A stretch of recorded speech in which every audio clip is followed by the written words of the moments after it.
Bismillahirrahmanirrahim. Assalamualaikum warahmatullahi wabarakatuh. Perkenalkan, nama saya Risya Minatillah. Di sini saya akan mencoba untuk memberikan kesimpulan dari sebuah video yang telah diberikan oleh Ustadz Zainal Arifin. Untuk link videonya ada di deskripsi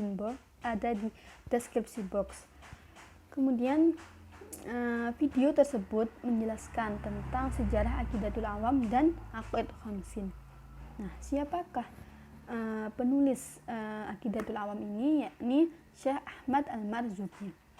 Nah, Syekh Ahmad Al-Marzuki ini bermula ketika beliau tidur, beliau memimpikan Rasulullah, dan Rasulullah itu memberikan sebuah nazam yang berisikan 26 bait. Nah, singkat cerita, ketika Syekh Ahmad ini bangun, beliau langsung menghafalkan 26 bait nazam tersebut. Kemudian beliau tidur kembali dan lagi bermimpi Nabi Muhammad, bermimpi Rasulullah bersama para sahabatnya. Kemudian Rasulullah meminta Syekh Ahmad untuk menghafalkan, dan ketika itu para sahabat mengamini setiap bait yang dilafalkan oleh Syekh Ahmad ini. Kemudian menjadi pertanyaan, kenapa Aqidatul Awam ini, Aqaidah Khamsin ini menjadi sebuah kewajiban, bagi seorang mukallaf untuk menghafal, bahkan untuk memahami sifat-sifat tersebut, Aqaidah Khamsin tersebut. Karena pada dasarnya jika sebuah mimpi Rasulullah itu berhubungan dengan nas, itu akan menjadi dalil.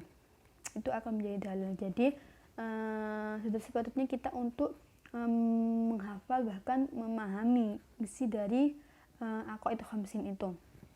Kemudian beralih pada Aqaidah Khamsinnya. Sebelum itu kan dalam kitab tersebut terdapat 26 lebih, hampir 50-an nadom. Nah, itu nadom selain 26 itu dilanjutkan sendiri oleh Syekh Ahmad Al-Marzuki, karena banyaknya masyarakat umat yang meminta untuk diberi penjelasan lebih lagi dari 26 yang diberikan oleh Rasulullah tersebut. Nah, sekarang beralih pada 50 aqaidnya. 50 aqaidah itu terdiri dari, yang pertama 20 sifat wajib Allah, kemudian 20 sifat mustahil Allah. Ada sebuah pertanyaan, kenapa hanya 20? Sebenarnya bukan hanya 20, sifat Allah itu banyak sekali, tidak terhitung. Nah, tapi yang wajib kita ketahui dan wajib kita pahami itu hanya 20 sifat wajib Allah dan 20 sifat mustahil Allah ini. Kemudian ada juga sifat jaiz Allah 1.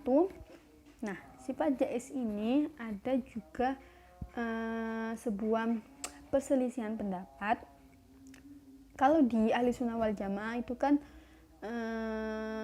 sifat jaiz itu bermakna bebas. Nah, bebas ini misal ada orang yang soleh itu masuk neraka, sedangkan orang yang bermaksiat masuk surga. Nah, itu kan kalau menurut golongan Mu'tazilah itu tidak adil. Sedangkan kalau menurut ahli sunnah itu, ya itu memang hak Allah, itu haknya Allah. Kemudian sifat yang ketiga dari Aqaidah Khamsin yaitu sifat Rasulullah, sifat wajib Rasulullah 4, kemudian dan sifat mustahilnya yaitu ada 4. Yang wajibnya itu siddiq, amanah, tabligh, fatona itu. Kemudian sifat jaiznya Rasulullah itu sama dengan sifat manusia seperti biasanya, seperti lapar, makan, menikah, tidur, dan lain sebagainya. Tapi dengan catatan tidak membuat